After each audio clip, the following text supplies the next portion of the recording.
చందమామ కథల్లోని ఒక ఆణిముత్యం అపాత్రుడికి వరం కథా విశ్లేషణకు స్వాగతం. ఇది కేవలం ఒక కల్పిత కథ మాత్రమే కాదు సుమా.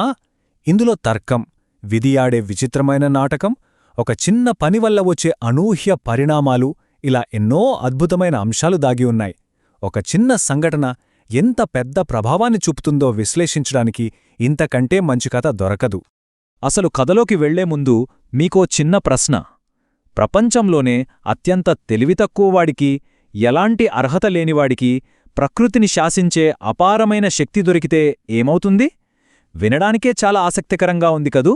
ఈ ఒక్క ప్రశ్న చుట్టూ అల్లుకున్న అద్భుతమైన సంఘటనల పరంపరను మనమిప్పుడు చూద్దాం. భాగం 1. రంగడి అమాయకత్వం. అసలీ రంగుడు ఎవరు, వాడి ఆలోచనా విధానం ఎలా ఉంటుందో ముందుగా తెలుసుకుందాం. ఇక్కడ గమనించాల్సిన ఒక ఆసక్తికరమైన విషయమేంటంటే, రంగడికి తన గురించి తానొక పెద్ద అపరమేధావిని అనే భ్రమ ఉంటుంది. ఎవ్వరూ తన్ను అర్థం చేసుకోలేరు అనుకుంటాడు. కాని వాస్తవం ఏంటంటే, వాడు మహాబద్ధకస్తుడు. వాళ్లమ్మ కష్టపడి వడలమ్ముకుంటూ ఉంటే కనీసం సాయం చేయకపోగా కొనేవాళ్లతో అనవసరంగా గొడవలు పడేవాడు. ఆ మూర్ఖత్వాన్ని భరించలేక వాళ్లమ్మ వాణ్ణి ఏకంగా ఇంట్లోంచి గెంటేసింది. తన గురించి తనకున్న ఈ తప్పుడు అంచనాయే ఆ తర్వాత జరిగే పెద్ద వినాశనానికి అసలు కారణం. భాగం 2. మునీశ్వరుడి వరం. అలా అడవిలోకి వెళ్లిన మన అపరమేధావికి ఎదురైన ఆ అనూహ్య సంఘటనేంటో చూద్దాం. ఒక చిన్న అవసరం ఎలా ఒక పెద్ద మాయాజాలానికి దారితీసిందో ఇక్కడ చూడొచ్చు. అడవిలో భయంతో చెట్టెక్కిన రంగడికి ఒక భూతం కనిపిస్తుంది. ఆ భూతం తనను నేలలో నుంచి బయటకు తీయమని అడుగుతుంది. సరే అని గుణపం కోసం ఒక కోయవాళ్ల గుడిసెకు వెళ్తే వాళ్లు మునీశ్వరుడి దగ్గరికి తీసుకెళ్తారు. ఆ ముని రంగడి అమాయకత్వం చూసి జాలిపడి ఒక వరమిస్తానంటాడు. కాని మనవాడు తన మూర్ఖత్వంతో నాకు వరం వద్దు, కేవలం గుణపం మాత్రమే కావాలి అంటాడు. అప్పుడు ముని ఆ గుణపంతో పాటే వీడు అడగకపోయినా ఒక వరాన్ని కూడా ప్రసాదిస్తాడు. గుణపం తీసుకొని గర్వంగా వచ్చిన రంగడు నేల తవ్వి సీసాను తీస్తాడు. సీసా పగలగొట్టమని భూతం అడిగితే ఇక్కడ కూడా తన ఓవర్ స్మార్ట్నెస్ చూపిస్తాడు. ఎంత కష్టపడి తీసింది పగలగొట్టడానికా అంటూ మొండికేస్తాడు. అప్పుడు భూతం సీసాలో బంగారం ఉందని ఆశ పెడితే అప్పుడు పగలగొట్టి ఆ బంగారు నాణేలు తీసుకుని తన ప్రయోజనకత్వాన్ని తల్లికి నిరూపించుకోవచ్చన్న ఆనందంతో ఇంటిదారి పడతాడు. సరిగ్గా ఇక్కడే కథ మలుపు తిరుగుతుంది. ఇంటికి నడిచి వెళ్లే దారిలో వాన పడుతోంది. ఆ వానలో నడవడం రంగడికి విపరీతమైన చిరాకు తెప్పిస్తోంది. వెంటనే మునీశ్వరుడి వరం గుర్తుకు వచ్చి నేనుండే దేశంలో వానలు పడకూడదు అని కోరుకుంటాడు. ఒక్కసారి ఆలోచించండి, క్షణికమైన చిరాకు ఎంత స్వార్థపూరితమైన నిర్ణయానికి దారితీసిందో కదా. ఈ ఒక్క కోరిక ఒక దేశాన్ని ఏళ్ల తరబడి కరువులో నెట్టేసే విపత్తుకు కారణమైంది. భాగం 3. వానలు లేని రాజ్యం. ఆ ఒకే ఒక తెలివితక్కువ వరం తెచ్చిన తక్షణ పరిణామాలు ఎలా ఉన్నాయో ఇప్పుడు చూద్దాం. మునీశ్వరుడి వరం ఎంత ఖచ్చితంగా పనిచేసిందో మనమిక్కడ గమనించవచ్చు. ఒకవైపు రంగడు ఉన్న దేశంలో బొత్తిగా వానల్లేవు. కాని ఆశ్చర్యకరంగా చుట్టుపక్కల దేశాల్లో మాత్రం భీకరమైన వర్షాలు, అద్భుతమైన పంటలు.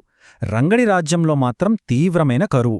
మొదటి సంవత్సరం రాజుగారు తన ఖజానా డబ్బుతో వేరే దేశాల నుంచి ధాన్యం కొని ఎలాగోలా నెట్టుకొచ్చారు. కాని ఇది ఇలాగే కొనసాగితే ఆ రాజ్యం ఏమైపోతుంది? మనుగడే కష్టమైపోతుంది కదా. కరువుతో దేశం అల్లాడిపోతుంటే రంగడి తల్లికి అసలు విషయం అర్థమవుతుంది. తన కొడుకు అడిగిన వరం వల్లే ఈ దారుణం జరుగుతోందని గ్రహిస్తోంది. ఈ నిజం తెలిస్తే జనాలు వాణ్ణి బతకనివ్వరని భయపడి చాలా తెలివిగా నేరుగా రాజుగారి దగ్గరికే వెళ్తుంది. ముందుగా అభయం తీసుకుని ఆ తర్వాత దేశం ఎదుర్కొంటున్న ఈ పెద్ద సంక్షోభానికి కారణం తన కొడుకే అన్న నిజాన్ని చెప్పేస్తోంది. ఈ పరిణామం రాజును ఒక భయంకరమైన ధర్మసంకటంలో పడేస్తుంది. ఒకవైపు తాను ఇచ్చిన మాట నిలబెట్టుకోవాలి, మరోవైపు కరువులో ప్రాణాలు విడుస్తున్న తన ప్రజలను కాపాడుకోవాలి. పనికిరాని ఒక కుర్రాడిని చంపి ప్రజలను రక్షించాలా, లేక అభయమిచ్చాను కదా అని వాడిని వదిలేసి దేశాన్ని నాశనం చేయాలా? ఇది రాజనీతికి ఎదురైన ఒక అతిపెద్ద పరీక్ష. భాగం 4. మంత్రి అద్భుతమైన ఆలోచన. ఇక అంతా అయిపోయింది, రాజ్యానికి వినాశనం తప్పదు అనుకుంటున్న సమయంలో రాజుగారి మంత్రి విపత్తును ఒక అద్భుతమైన అవకాశంగా మార్చే మహావ్యూహాన్ని తెరపైకి తెస్తాడు.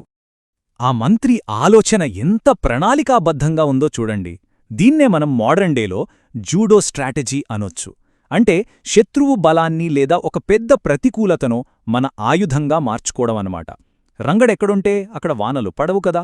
సో వాణ్ణి రహస్యంగా ఏ దేశాన్ని జయించాలనుకుంటున్నారో అక్కడికి పంపిస్తారు అంతే. అక్కడ కరువు వస్తుంది, ఆ దేశం బలహీనపడుతుంది. అప్పుడు సులభంగా దండెత్తి జయించవచ్చు. ఇదే వ్యూహంతో కొద్ది సంవత్సరాల్లోనే చుట్టుపక్కల దేశాలన్నింటినీ జయించి రాజుగారు ఏకంగా ఒక పెద్ద సామ్రాజ్యానికి చక్రవర్తి అవుతాడు. ఒక శాపాన్ని ఎంత భయంకరమైన ఆయుధంగా మలిచారో చూశారా? భాగం 5 అపాత్రుడికి బహుమానం. మంత్రి వ్యూహం అద్భుతంగా పనిచేసింది, కాని అదే ఒక సరికొత్త విచిత్రమైన సమస్యను తెచ్చిపెట్టింది. ఇక్కడే విధి ఆడిన వింత నాటకం ఏంటో మనకు స్పష్టంగా కనిపిస్తోంది. రాజుగారు ఇప్పుడు పెద్ద చక్రవర్తి. చుట్టుపక్కల శత్రుదేశాలంటూ ఏవీ లేవు, అన్నీ ఆయనవే. మరిప్పుడు రంగడినెక్కడికి పంపుతారు? ఎక్కడికి పంపినా ఆ కరువు వచ్చేది సొంత రాజ్యానికే కదా. అంటే సామ్రాజ్యాన్ని విస్తరించడానికి ఉపయోగపడిన ఆయుధమే ఇప్పుడు వాళ్లకే తిరిగి ముప్పుగా తయారైందన్నమాట. మళ్ళీ ఆ మంత్రే ఈ చిక్కుముడిని విప్పుతాడు. ఈసారి ఈ సమస్యను భౌతికంగా, ఆర్థికంగా ఏకాకిని చేయడం ద్వారా పరిష్కరిస్తాడు. సామ్రాజ్యంలో ఒక చిన్న గ్రామాన్ని తీసుకుని దాన్ని ఏకంగా ఒక స్వతంత్ర రాజ్యంగా ప్రకటిస్తారు. దానికి రంగడిని రాజుగా చేస్తారు. అక్కడ ఎలాగూ వానలు పడవు, పంటలు పండవు కాబట్టి ఆ రాజ్యానికి కావలసిన ఖర్చులన్నీ చక్రవర్తి ఖజానా నుంచి నిరంతరాయంగా అందేలా చేస్తారు. అంటే ఒక భయంకరమైన సమస్యను వదిలించుకోటానికి దాని ఒక విలాసవంతమైన ఏర్పాటుగా మార్చక తప్పలేదన్నమాట. ఈ కథలోని అసలైన వ్యంగ్యమేంటంటే, ఎందుకు పనికిరాని మహాబద్ధకస్తుడైన రంగడికి మునీశ్వరుడిచ్చిన వరం వల్ల ఏ పని చేయకుండా కూర్చుని తినే సోమరులందరికీ ఒక అద్భుతమైన దేశం పుట్టుకొచ్చింది.